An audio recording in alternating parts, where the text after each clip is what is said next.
दोस्तों, दुबई का नाम आप जब सुनते हो तो आपके दिमाग में एक ही चीज़ आता है और वह है पैसा। दुबई इतना ग्रो किया है, इसके पीछे क्या है? आपके जानकारी के लिए बता दूं, दुबई एक ऐसा देश है जहां पर सिर्फ और सिर्फ रेगिस्तान ही है। अब सोचने वाली बात यह है कि रेगिस्तान होते हुए भी दुबई में इतना पैसा कहां से आता है। जिस तरह हमारे भारत में ज़मीन खोदने पर पानी निकलता है, उसी तरह दुबई में ज़मीन खोदने पर वहाँ पर तेल का कुआं निकलता है। जब बात तेल की आती है तब लोगों को लगता है कि दुबई तेल का कारोबार करके इतना पैसा आता है, लेकिन लोगों को यह सोच बिल्कुल गलत है।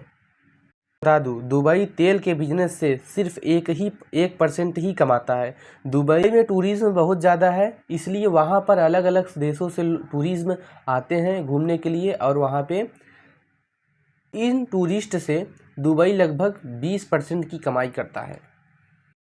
अब आप समझ गए होंगे कि दुबई इतना डेवलपमेंट कैसे हुआ। दुबई इन्हीं डेवलपमेंट को लोगों को दिखाता है और उनसे पैसा कमाता है।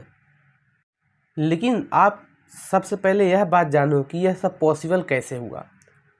मुमकिन हुआ दुबई के शेख रशीद बिन अल मक्तूम और उनके बेटे शेख मोहम्मद बिन राशिद अल मक्तूम की वजह से। दुबई विकास की दास्तां तब शुरू हुई जब ओमान और इराक जैसे दुबई के आसपास के इलाकों के लिए दुबई एक कनेक्टिविटी की तरह सामने आया। एक ट्रेडिंग पॉइंट बनने से पहले तक दुबई सिर्फ मोती पैदा करने और मछली के बिजनेस के लिए माना जाता था। उसके बाद दुबई दुनिया के नज़र में आने लगा। इसके बाद 1950 के दशक में दुबई में तेल की खोज हुई, जिसके बाद दुबई इस कच्चे तेल का व्यापार करने लगा। इस व्यापार से दुबई की इकोनॉमी में काफ़ी तेज़ी देखने को मिली। लेकिन कुछ समय बाद दुबई को समझ आ गया कि तेल का व्यापार करके लंबे समय तक देश को चला पाना मुश्किल है। इसके बाद दुबई को मॉडर्न बनाने के लिए शेख राशिद बिन सईद अल मक्तूम ने अहम कदम उठाए। उन्होंने 1998 में दुबई की सत्ता संभाली और करीब 32 सालों तक राज किया। लेकिन राशिद बिन सईद अल मक्तूम सत्ता में आए तब तक मोती और मछली का कारोबार बर्बाद हो चुका था और पूरी इकोनॉमी तेल के व्यापार पर निर्भर थी। और उन्होंने ही यह बात कहा था कि मेरा पिता ऊँट की सवारी करते थे, मैं मर्सिडीज चलाता हूँ, मेरा बेटा रेंज रोवर चलाता है, उसका बेटा रेंज रोवर चलाएगा, लेकिन उसका बेटा फिर ऊँट की सवारी करेगा। उनका यह कहने का मतलब साफ था कि उनको यह पता समझ में आ गया था कि यह व्यापार लंबे समय तक नहीं चल पाएगा। यह बात समझने के बाद उन्होंने दूसरे तरीके के काम के ऊपर फोकस किया और वहाँ पर ट्रेडिंग पोर्ट बनवाया और उसे खूब डेवलप किया। ट्रेडिंग पोर्ट वह जगह है जहाँ पर शिप को रिपेयर किया जाता है। उसके बाद उन्होंने उसके आसपास के इलाकों को खूब डेवलप किया और उस जगह से पूरे दुबई में कनेक्टिविटी बन सके ऐसा इंतज़ाम किया।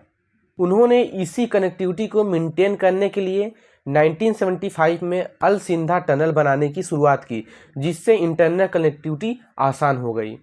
इसके बाद दुबई में 1979 में स्काई बनाने का फैसला किया गया।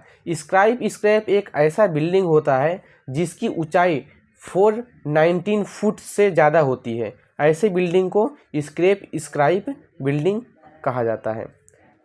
इसके बाद 39 मंजिले का दुबई वर्ल्ड ट्रेड सेंटर बनाया गया, जिसके बाद यह बहुत फेमस हुआ। एयरपोर्ट और ट्रांसपोर्ट पर ध्यान दिया और खेल को भी खूब बढ़ावा दिया, जिसकी वजह से दुबई को सपोर्ट मिला और वह अपने इकोनॉमी को डेवलप किया और खूब टूरिज्म का निर्माण किया, जिससे टूरिस्ट अलग अलग देशों से आते हैं यहाँ पर और वहाँ पे पैसा खर्च करते हैं, जिससे दुबई का डेवलप इकोनॉमी में इंक्रीज़ होता है। तो ऐसे ही वीडियो के लिए हमारे चैनल को सब्सक्राइब जरूर करें। तो थैंक यू वीडियो को एंड तक देखने के लिए।